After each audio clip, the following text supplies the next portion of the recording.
Rui Pacheco dirige, desde 1995, o Centro Multimédia da Porta Editora, unidade orgânica deste grupo editorial, responsável pelo desenvolvimento e implementação de projetos na área das tecnologias da informação e comunicação multimédia. É licenciado em Línguas e Literaturas Modernas, ramo científico, pela Faculdade de Letras da Universidade do Porto. Convida-se, pois, Rui Pacheco a tomar a palavra. Muito bom dia.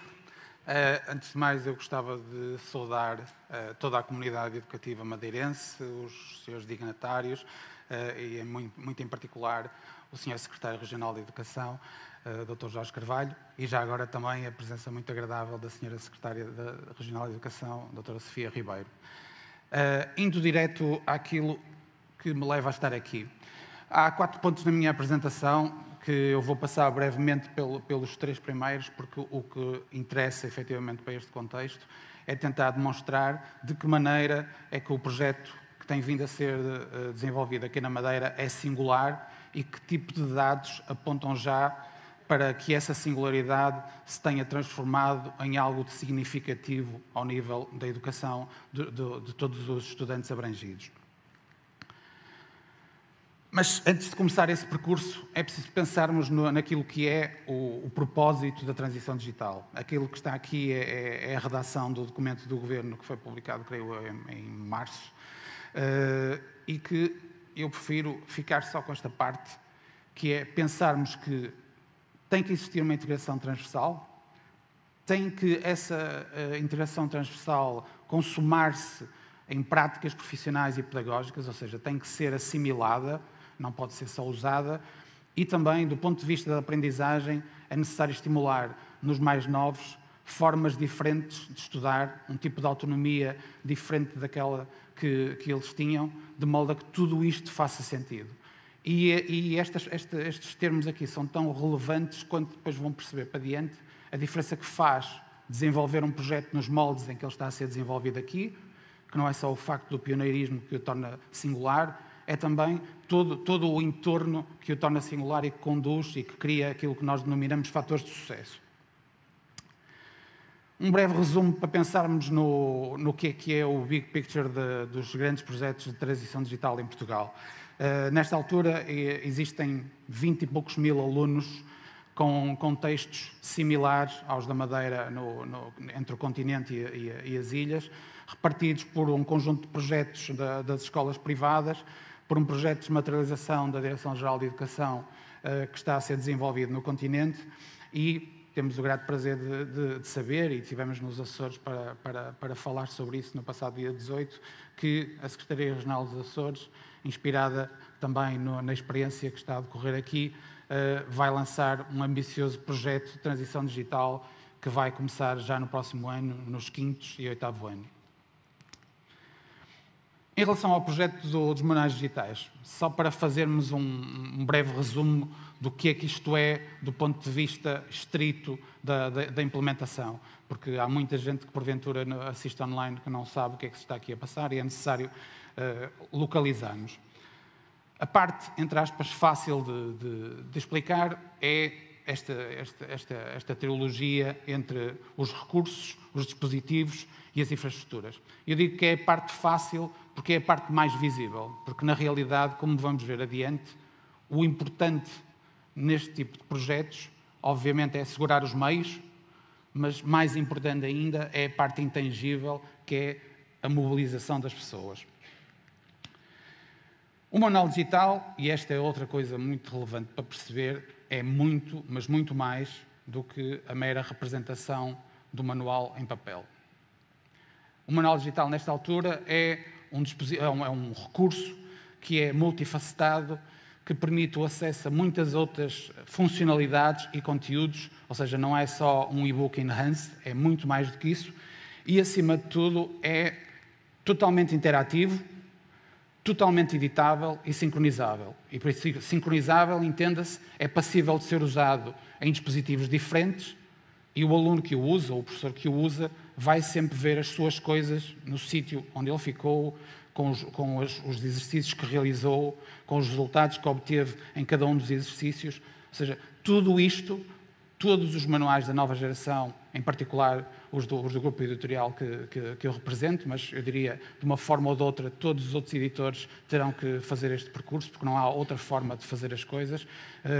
Os manuais digitais são uma realidade muito para lá do manual, ou seja, o manual digital hoje em dia é pensado como o eixo de um ecossistema muito mais vasto, em que o conteúdo e a funcionalidade são dificilmente separáveis e uma coisa e outra contribuem para o processo educativo. E o que é digamos, o contributo da Escola Virtual, que é a plataforma fornecida a todos os alunos do projeto aqui na Madeira? É, antes de mais, o maior repositório de recursos educativos digitais em língua portuguesa, que fazemos um esforço para que esteja sempre em consonância com todos os programas vigentes, que seja pesquisável, que permita partilhar os recursos, e por isso é um repositório que está sempre a crescer, está sempre vivo, é exaustivo, porque a forma como trabalhamos estas coisas é analisando os programas, segmentando-os e desenvolvendo quer recursos positivos, quer recursos de avaliação para cada um dos tópicos de cada um dos programas.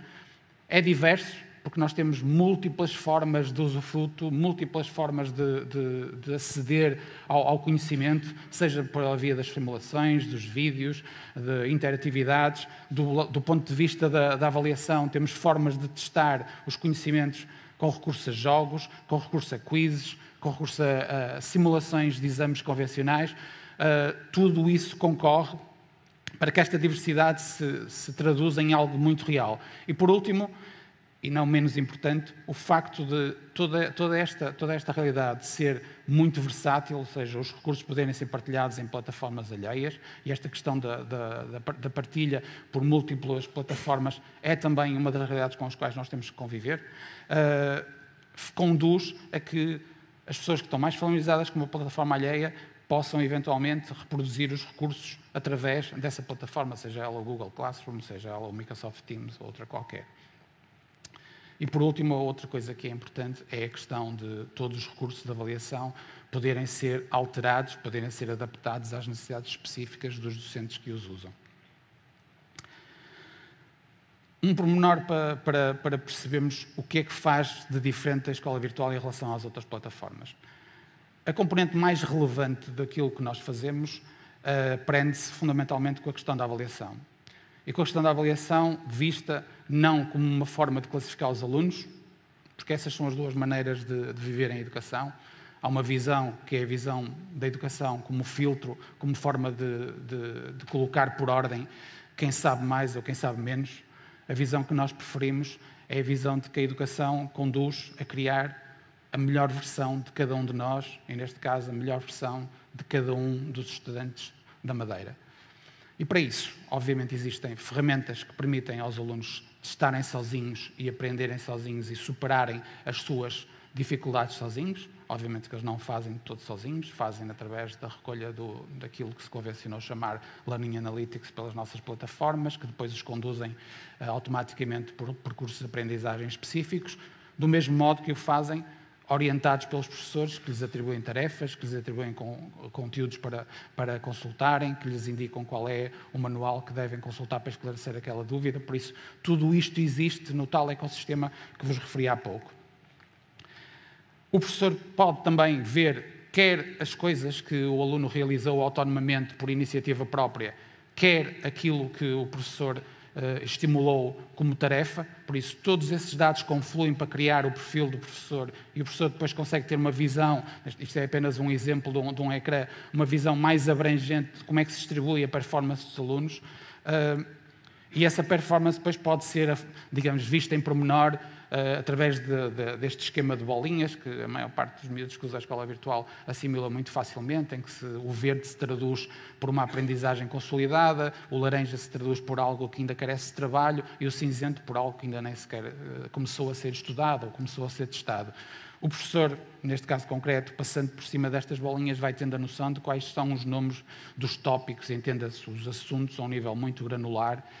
que os alunos ainda não dominam ou que já dominam, de molde a poder adaptar as suas estratégias a cada aluno. Quando estamos a falar de personalização, quando estamos a falar de adaptabilidade, é isto que está em causa. É usar o Big Data, usar algoritmos de inteligência artificial, e tudo isto não faz dos professores mais dispensáveis, antes pelo contrário. Exige mais dos professores porque lhes dá mais dados para decidirem quais são as estratégias adequadas aos seus alunos, dá-lhes mais dados, mais consciência daquilo que os alunos dominam e não dominam, para que depois possamos fornecer as melhores propostas de trabalho a cada aluno. Ou seja, isto acrescenta valor ao papel do professor, não rouba de maneira nenhuma o espaço ao professor. É uma responsabilidade acrescida, porque com mais informação podemos tomar decisões mais ilustradas. E podemos também, isto é um exemplo prático, exportar os dados da plataforma, por isso nada disto fica fechado dentro do ecossistema da escola virtual. É possível exportar os dados da plataforma para depois inserir estes dados em relatórios ou trabalhá-los de outra maneira qualquer que entendam. Agora chegamos ao ponto que eu considero distintivo daquilo que está a ser feito aqui na Madeira e do que está a ser feito nos outros projetos de transição digital, que é as coisas serem pensadas muito para lá dos dispositivos, muito para lá das redes, muito para lá dos manuais e dos conteúdos. As coisas serem pensadas para o envolvimento da comunidade. E isto faz-se fundamentalmente com um modelo de governação que permite interagir com muita flexibilidade com todas as escolas, criando a figura do coordenador. O coordenador tem um papel absolutamente determinante e aqui na Madeira foi feito algo de extraordinário, que foi atribuir tempo específico aos professores que exercem esta função. Isto pode parecer um pormenor de sumenos, mas para mim é dos pormenores mais distintivos deste projeto, sendo uma coisa que a maioria das pessoas nem sequer conhece. Ou seja, termos pessoas que têm horas adstritas a isto transforma o envolvimento num projeto deste género não num exercício da carolice, não em mais uma coisa que se faz para lá das outras coisas todas que se fazem, mas numa obrigação profissional, num compromisso sério. E só isso é que permite às pessoas apropriarem-se do projeto, só isso é que permite a disponibilidade para que possam ajudar os colegas, só isso é que permite que tudo isto flua. E quando nós depois conjugamos isso com um esforço de formação permanente, e essa é outra das diferenças daquilo que está a ser feito aqui, com um esforço de acompanhamento dos professores, ou seja, não apenas com a formação inicial, em que se explica um conjunto de coisas e se deixam as pessoas entregues a si mesmas, mas com um acompanhamento permanente, com formações que vão enriquecendo o processo, que vão pegando nos conhecimentos que cada um tem e tentando construir algo sobre isso, porque, ao contrário daquilo que as pessoas imaginam, a parte mais fácil de tudo isto é, de facto, colocar as máquinas nas mãos das pessoas. A parte difícil é fazer verdadeiramente a transição, assimilar os processos, mudar algo de substancial. E agora chegamos à parte, digamos, mais interessante disto, que é percebermos por números a diferença que existe no projeto da Madeira e a diferença que existe entre aquilo que se faz na Madeira e aquilo que se tem vindo a fazer noutros sítios. Porque isto vai nos permitir também saber se as nossas escolhas foram corretas, se não foram corretas, o que é que eventualmente há a mudar. É preciso, antes de mais, fazer uma pequena chamada de atenção sobre estes dados, que têm algumas limitações. Estes dados, em primeiro lugar, são especificamente os dados do acesso à app da escola virtual, ou seja, a app onde a generalidade dos miúdos usa os manuais da Porta Editora, da Arial Editores e da Reis Editora, e o site da escola virtual, que é a plataforma que todos têm acesso. E por isso estamos a falar estritamente deste ecossistema e, felizmente, já agora, felizmente, a transição digital faz-se pela diversidade pedagógica, que é um dos objetivos deste tipo de projetos. As pessoas usarem muitas coisas diferentes, desde que todas elas confluam para o mesmo fim, que é ajudar os nossos alunos a aprender melhor e a serem pessoas mais felizes. Os manuais escolares são algo que digamos, tem um processo de escolha próprio, e por isso não há nenhum enviesamento do processo de escolha por via deste processo de transição digital. E os dados que nós temos aqui também são específicos dos manuais do Grupo Porta Editora, que felizmente para nós são cerca de 60% dos utilizados à escala nacional, e essa percentagem é ligeiramente superior aqui na Madeira, mas é mais um limite destes dados. E por último, e essa é a parte mais preocupante, que é, ao longo dos últimos 3 anos, tem havido muitas mudanças na forma como as plataformas que registram dados os registram, quer, por um lado, por causa da preocupação da aplicação do Regulamento Geral de Proteção de Dados, quer pelas outras preocupações ligadas à privacidade, ou seja, existe um lado muito positivo nessa mudança, mas existe um lado muito negativo, que é quem faz usos legítimos dessa informação está a ser prejudicado pelo uso abusivo de terceiros, e nomeadamente das redes sociais, e todos nós conhecemos aqueles exemplos um pouco tristes do Facebook e de muitos outros fenómenos que conduziram que agora seja muito mais complicado medir coisas que se passam nas plataformas e, nomeadamente, e essa é uma das limitações mais evidentes, comparar dados entre anos. Sendo certo que esse era o exercício que eu queria fazer, mas que desisti de fazer porque é particularmente complicado fazê-lo, que é compararmos os 2 primeiros anos da pandemia, partindo do pressuposto que ainda estamos, ou que estamos ainda num processo de saída. Estamos a falar de momentos completamente dispares da história da educação, espero eu, da nossa história comum, que isto não se repita. É impossível comparar o nível de utilização, o grau de intensidade do primeiro ano do ecologia da pandemia, de 2020, quer do ano passado, quer deste ano, que ainda não é bem um ano de normalidade. Genericamente, aquilo que vos posso dizer é que, quando fazemos o exercício de comparar o que era antes da pandemia, nomeadamente em relação à escola virtual,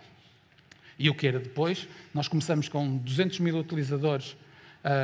antes da pandemia. Durante o período da pandemia, chegamos a 1,2 milhão, que é uma coisa absolutamente astronómica, porque abrangia quase todos os alunos do ensino básico e secundário em Portugal. E, obviamente, com o fim digamos, da parte mais séria da pandemia, felizmente para todos nós, não podemos manter a gratuitidade do acesso como estávamos, mas mesmo assim estamos com 50% quando comparado com o período, 50% a mais quando comparado com o período pré-pandemia. Então vamos aos números para percebermos então como é que as coisas aqui na Madeira se estão a passar de uma forma completamente diferente dos outros sítios. O primeiro dado é este, que é a frequência de acesso à escola virtual. Como é possível ver, aqui na região autónoma da Madeira, 84% dos alunos acede mais de 40 vezes,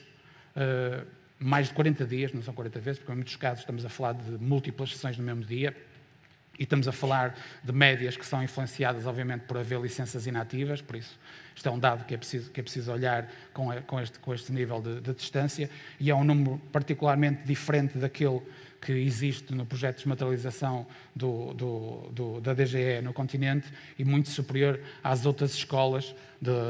que são clientes institucionais da escola virtual, embora aí seja necessário também fazer uma nota, que é, em muitas destas escolas, a transição digital que está a ser operada não inclui dispositivos na sala de aula, o que obviamente influencia estes resultados. A parte mais curiosa disto é olharmos para estes números e vermos como é que, dentro de uma semana, dentro das 24 horas do dia, os alunos, neste caso, mais uma vez, destes 3 exemplos, se comportam. No caso da região autónoma da Madeira, os alunos envolvidos no projeto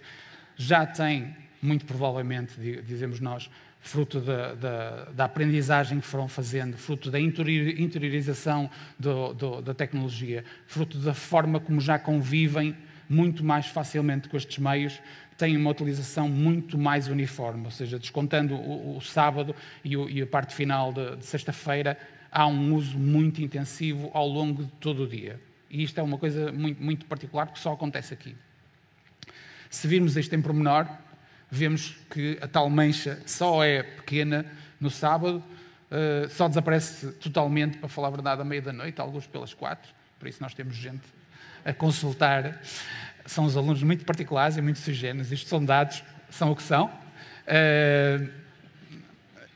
Se virmos o exemplo do piloto da DGE, vemos que a concentração dos acessos é muito maior no período escolar, que é entre as 9, sensivelmente, e as 16, e a partir daí ele começa a cair. Se virmos o exemplo da parte institucional, que diz respeito, sobretudo, a colégios, o que acontece é que, como os dispositivos não estão dentro da sala de aula,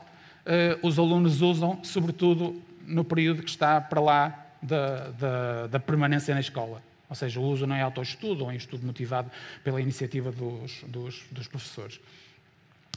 Outro dado curioso, e que tem muito a ver com as escolhas de dispositivos que foram feitos aqui na Madeira e as escolhas, quanto a nós, erradas que foram feitas no continente, é o facto de termos um tablet para lá ter um mecanismo de escrita de precisão que permite, digamos, evitar aquela preocupação da motricidade fina. O facto de termos um dispositivo onde é muito mais fácil instalar uma app e é muito mais fácil colocar os manuais, faz com que no projeto da Madeira a maioria dos alunos usa os manuais dentro do seu dispositivo, ou seja, eles estão presentes e esse acesso é feito através da app. A coisa é inversa em relação ao projeto dos manuais digitais no continente. Porquê? Porque estamos a falar de portáteis, porque estamos a falar de portáteis que não têm nenhum software de controlo de segurança, nem têm nenhum software de controlo do que é instalado ou não é instalado. E estes são aqueles pequenos detalhes que fazem a diferença entre aquilo que está a acontecer aqui e aquilo que está a acontecer no continente. O simples facto de termos uma ferramenta como o Samsung Knox e temos outras ferramentas que permitem fazer, desculpem-me o termo, o deploy de software à distância, o update de coisas, sem intervenção dos alunos, dista quilómetros daquilo que acontece no continente, onde os portáteis estão a ser entregues às escolas para que elas, dentro do seu esforço e dentro da sua autonomia, façam o melhor possível, sem ferramentas de controle, o que significa que qualquer aluno pode ir para casa e desinstalar tudo aquilo que tem no seu computador e no dia seguinte aparecer lá, não preparado para dar continuidade. Aqui isso não acontece. Os alunos só têm acesso àquilo que é entendido que têm acesso. Todos os equipamentos têm software de segurança que medeia o acesso à internet de modo a que os conteúdos não autorizados sejam barrados. Há um conjunto de preocupações daquelas que não se veem, mas que depois se traduzem nestes números. Outra coisa curiosa, e aqui é onde também entramos com as preocupações sobre a consistência dos dados, porque eu tenho sérias reservas sobre aquilo que nós temos ali a partir de fevereiro, porque não há nenhuma explicação racional para isto. Esta é a diferença flagrante que existe entre o acesso nas escolas de piloto do Estado, que é a linha cinzenta, e a percentagem de alunos a aceder no projeto da Madeira. Curiosamente, no que diz respeito aos professores, a diferença quase não existe, ou em alguns casos até em detrimento da atividade dos professores da Madeira, mas isto tem uma explicação muito simples. Os professores, em muitos casos, não precisam projetar aquilo que os alunos já têm na sua frente, e por isso é só concluir o óbvio. Há ali um fenómeno, que é um fenómeno do entroncamento, que nós ainda não conseguimos perceber, é aquela queda abrupta a partir do final de janeiro, que muito provavelmente tem a ver exatamente com a mudança dos critérios de registro do Google, que está a prejudicar, digamos, a mensurar os dados, e essa é aquela dificuldade de comparar momentos diferentes, e infelizmente isto vai se arrastar até ao verão, porque eles vão mudar de plataforma, e por isso nós vamos começar a ter dados que são absolutamente não comparáveis com os dados anteriores. Só vamos poder usar os nossos dados internos, os dados que registramos de utilização efetiva de resultados nas atividades, que obviamente são os mais valiosos de todos, mas do ponto de vista macro ficamos com algumas limitações ao estudo destas coisas. Por último, e isto está relacionado com o primeiro slide que eu mostrei, temos a tal média de quantos dias é que os alunos acedem à escola virtual. Estamos a falar de escola virtual, ou seja, estamos para lá da utilização dos manuais nos dispositivos. E, mais uma vez, eu explico que os alunos não usam só a escola virtual, por isso usam muitas plataformas, usam muitas soluções. Aliás, há soluções específicas, há projetos de recursos específicos daqui da região, e é bom que todos eles usufruam dessa pleiade de recursos na plenitude. Por isso, os alunos daqui evoluíram dos 59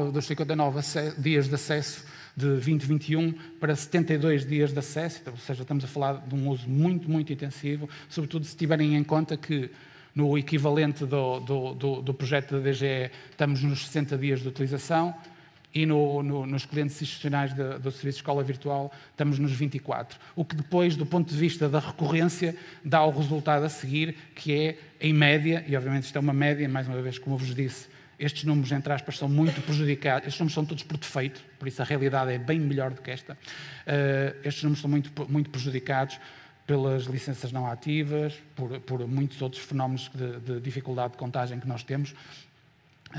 Mas aqui consegue perceber-se que há uma recorrência muito maior da parte dos alunos da Madeira, que tem exatamente a ver com todas as condições criadas para que interiorizem o uso da tecnologia com uma finalidade educativa. Porque se há mito que este tipo de coisas desmente é aquele mito dos nativos digitais. É verdade que os nossos jovens, que os nossos adolescentes estão bem mais preparados ou estão mais predispostos para usar a tecnologia, mas não é menos verdade que eles não estão verdadeiramente equipados para usar a tecnologia com fins produtivos. E isso tem que lhes ser ensinado como muitas outras coisas. E é com este tipo de pormenores que depois se consegue explicar esta realidade e este uso muito mais intensivo. Não há outra explicação. Por último, eu queria só terminar a minha apresentação dando os parabéns a toda a comunidade educativa da Madeira, porque, como eu disse, mais do que os meios, mais do que tudo aquilo que possa ser fornecido, são as pessoas que fazem diferença nos processos educativos, eu diria em quase todos os outros. Mas queria também aqui fazer uma nota muito pessoal e destacar o papel de 3 pessoas em particular, elogiando toda a comunidade e todo o trabalho que tem vindo a ser feito aqui, porque nada disto se faz só com algumas pessoas, faz-se com um conjunto de pessoas. Queria começar por elogiar o trabalho do Dr. Luís Gaspar, chefe de divisão dos ambientes inovadores de aprendizagem, que tem sido uma pessoa incansável em todo este processo, tem sido uma pessoa-chave na articulação connosco, com a Samsung, com todas as outras pessoas que estão no terreno. Elogiar o papel do Dr. Marco Gomes, Sr. Diretor Regional de Educação, que tem sido uma pessoa que, da sua forma discreta, está sempre presente em todos os momentos e apoia todos os momentos. E, por último, mas obviamente não menos importante e mais importante do que tudo, queria elogiar o trabalho e, sobretudo, toda a dedicação e a oportunidade de estarmos aqui, que nos foi concedida pelo Sr. Secretário Regional, cuja visão estratégica, cujo cuidado, cuja capacidade de mobilizar vontades,